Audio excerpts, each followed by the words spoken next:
अल्लाह अकबर। यह मंजर देखने के बाद आप तो चौकन्ना है ही, इजराइल ज्यादा बेकार हो गया है। रिपोर्ट यह है कि इजराइल ने, मैंने बताया था आपको, ऑलरेडी बता चुका हूं कि इजराइल ने 2 बार इंटरसेप्टर लॉन्च किए अराद पर आने वाली मिसाइल को रोकने के लिए, लेकिन इजराइल का डिफेंस सिस्टम फेल हो गया। तो अब इजराइल ने जांच शुरू कर दी है कि हमारा इंटरसेप्टर गोप मतलब फेल कैसे हुआ। अब सुनिए इंटरनेशनल मीडिया ने क्या कहा है। इंटरनेशनल मीडिया ने कहा है कि डोनाल्ड ट्रंप पर ईरान पर हमला करने का दबाव था नेतन्याहू के द्वारा, और जो अमेरिका में बिलियनर्स रहते हैं, यहूदी पैसे वाले और बिजनेसमैन और कुछ अरब, आप जानते हैं बिन सलमान, प्रेशर था इन सभी का ट्रंप पर कि आप ईरान पर हमला करो। यहां तक कि डोनाल्ड ट्रंप के जो एडवाइजर थे वो भी मना कर रहे थे ट्रंप से कि हमला मत करो, लेकिन हमला प्रेशर में करना पड़ा।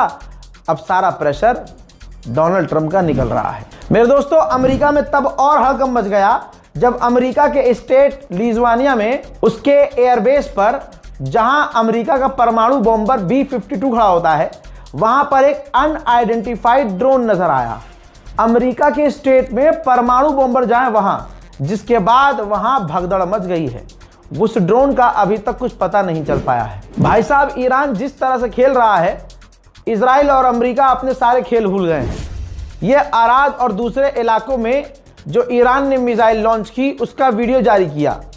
जो शैतान का साइन है उसको जलाते हुए का एक पोस्टर मिसाइल पर चिपकाया, और उसके बाद तकबीर के साथ, अल्लाह के नाम के साथ मिसाइल दागी गई रात के अंधेरे में। और ये मिसाइल जो तबाही जाकर मचाई है, उनके मनाजिर मैं आपको पूरी रात दिखा चुका हूं। ईरान ने इस वीडियो के अंदर दिखा दिया कि उसकी मिसाइल पावर क्या है, और जहां अमेरिका इजराइल 24 घंटे पहले बोल चुके हैं कि हम ईरान के तमाम लॉन्चर तबाह कर चुके हैं, यहां लगातार आप लॉन्च उनका देख रहे हैं। उधर ईरान ने अमेरिका का पिछले 12 घंटे में एक और MQ-9 रीपर ड्रोन मार गिराया था, जिसका सबूत ईरान ने दे दिया है।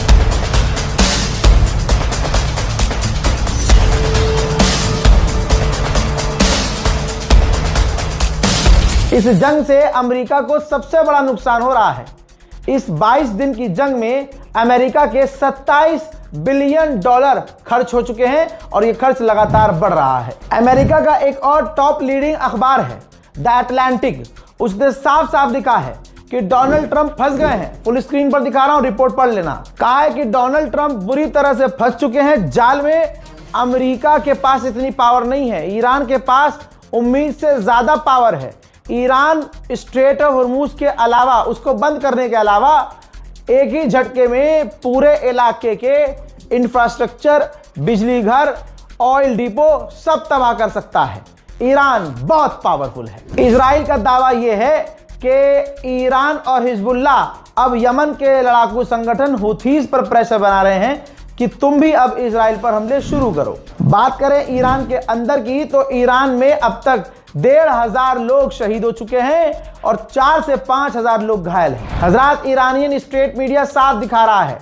आप रेड क्रिसेंट के एक वर्कर को देख सकते हैं जो बता रहे हैं कि जिस जगह इजराइल और अमेरिका ने हमला किया है, यहां बच्चों का मिल्क पाउडर बनता था।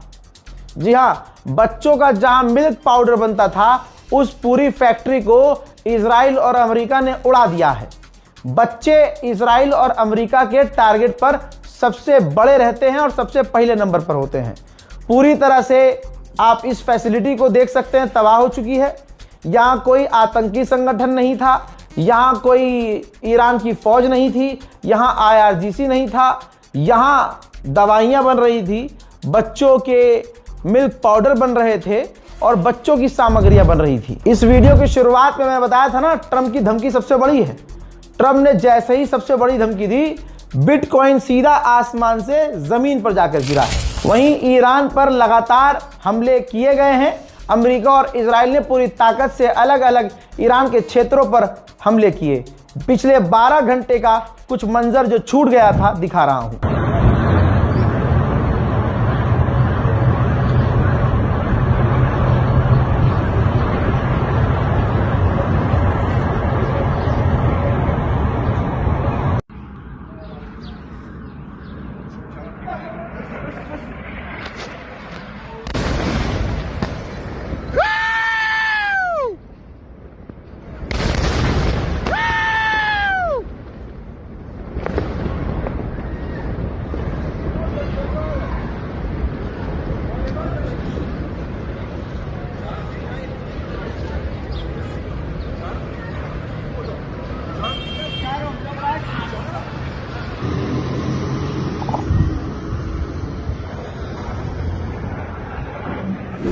हजरात मोहतरम, इस रिपोर्ट को शेयर कीजिएगा, इंतजार कीजिएगा मेरे अगले अपडेट का। फिलहाल के लिए इस वीडियो में इतना ही। चैनल को सब्सक्राइब कीजिए। जय हिंद।